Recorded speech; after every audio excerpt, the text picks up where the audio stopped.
The term Dark Ages implies a time that was both stagnant and backwards, a notion rooted in a more 16th century view of history. Many historical accounts from earlier centuries often framed the period following the Roman Empire as a cultural vacuum, a long stretch of centuries characterized by violence, illiteracy, and barbarism. But today, scholars argue that such depictions ignore the complexity and subtlety of this era. It's true that Rome's collapse led to a dramatic reduction in the centralized governance and infrastructure that had made the empire a beacon of the ancient world. However, this chaos was not uniform throughout Europe, and certainly wasn't an uninterrupted retreat into backwardness. Rather than a dark time devoid of culture, innovation, or knowledge, the period was defined by transformation, adaptation, and the fusion of old and new ideas. In fact, some historians have moved away from using the term Dark Ages entirely, preferring instead to call this era the Early Middle Ages. To understand the light in the Dark Ages, we first need to look at how society reorganized itself after the fall of the Western Roman Empire.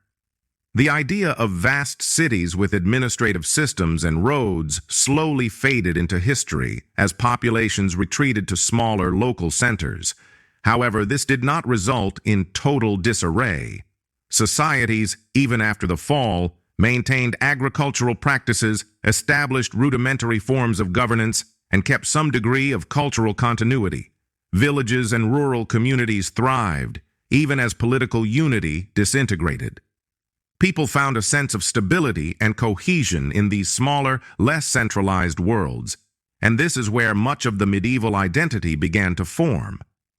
Local barons, lords, and kings ruled over territories, building fortresses to protect their people and engage in occasional warfare with neighboring powers. These local rulers may not have had the sophistication of the Roman emperors, but they laid the groundwork for what we recognize today as medieval kingdoms. The spread of Christianity during this time is another key aspect often overlooked by those who envision this era as a purely dark one. Christianity didn't just spread across Europe as a religion, but also as a civilizing influence.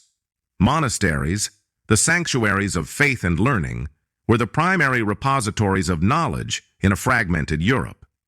Religious orders made significant contributions to art, scholarship, and education. The famous Benedictine rule, which had an emphasis on labor, prayer, and study, governed the behavior of monastic communities, allowing the faithful to come together in quiet reflection and academic endeavor.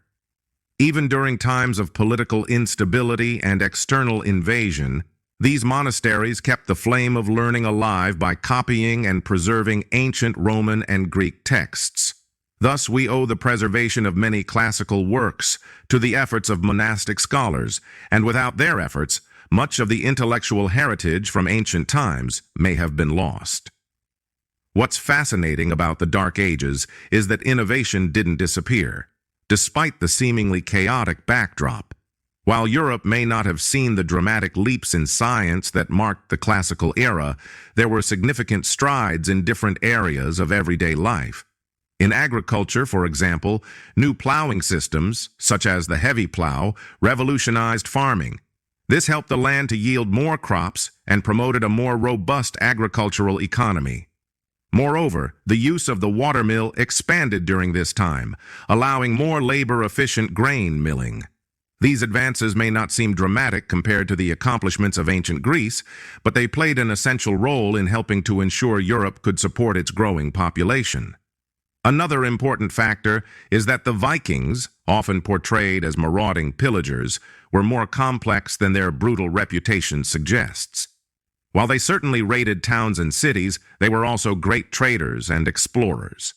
Viking settlements spread as far west as North America, and their ships allowed them to traverse wide stretches of the European continent and beyond, fostering global trade networks that connected distant cultures. The Norse made a profound impact, bringing new cultural and economic opportunities, blending with the societies they encountered from the British Isles to modern-day Russia. And while Europe was often fractured, the rise of powerful kingdoms offered both stability and progress in certain regions. One example is Charlemagne, king of the Franks, who became emperor of the Holy Roman Empire in 800. Under Charlemagne's rule, there was a renaissance of sorts, what we now call the Carolingian Renaissance, marked by significant efforts in education, law, and religious reform. Charlemagne was keen on reviving some semblance of Roman-style governance and was instrumental in forming institutions that would later come to define European medieval culture. This brings us to one of the central reasons why the Dark Ages is now recognized by many as a misnomer. The period was not so much a stagnant, unified age of decay, but a time of regionalism, exploration, and restructuring. Though the political landscape may have seemed chaotic and fragmented, it represented the birth of diverse European nations and empires. These powers would later provide the foundation for the Renaissance, the age of exploration, and the modern states we know today.